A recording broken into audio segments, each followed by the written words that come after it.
What's up, everybody? Maik Wiedenbach here. The question came up, Mike, what about T3, T4, thyroid hormone as a fat burner? Interesting enough, I was just watching an old video of Surgeon O'Bray, who was insanely diced, but his diet was like way off. Turns out he was running Sigdomel and Triacana year round. So let's backtrack a little bit. What is T4, T3? So T3 is the hormone, thyroid hormone in your body that regulates your metabolism, meaning it regulates how you metabolize fat, protein, and carbohydrates. If it's low, you tend to store more body fat, right? T4 is the precursor.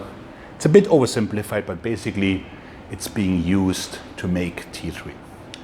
So when people have hypothyroidism, meaning they're low, they're being given either Synthroid, which is T4, or Sigdomel, which is T3. Now, the bodybuilding world, of course, was like something that burns fat. I must have it. A dosage for people, clinical use is about 25 micrograms. In the bodybuilding world, it's about 100. Pizza for breakfast, donuts for dinner, I'm still diced, right? Sort of. There's a problem. One, it's a very catabolic drug, which means it doesn't know what tissue it's going for. It will rip off muscle of your bone just as fat, right? So you lose a bunch of muscle.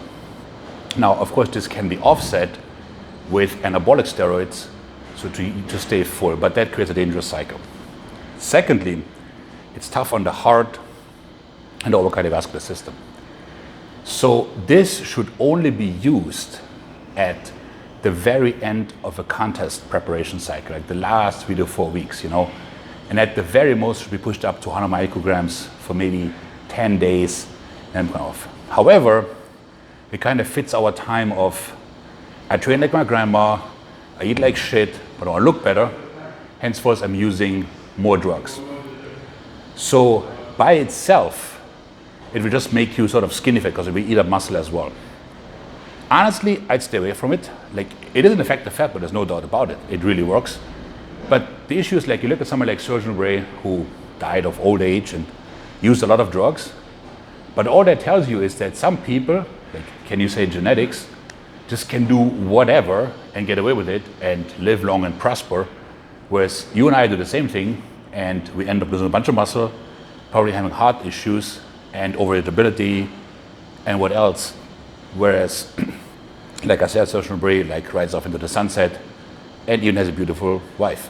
So T3, T4 should be left for people who actually do this for a living, qualified personnel only, not because you have the golden Starbucks card or the golden McDonald's card and want to offset that with more drugs. You should really question it over lifestyle. Okay? Mike out.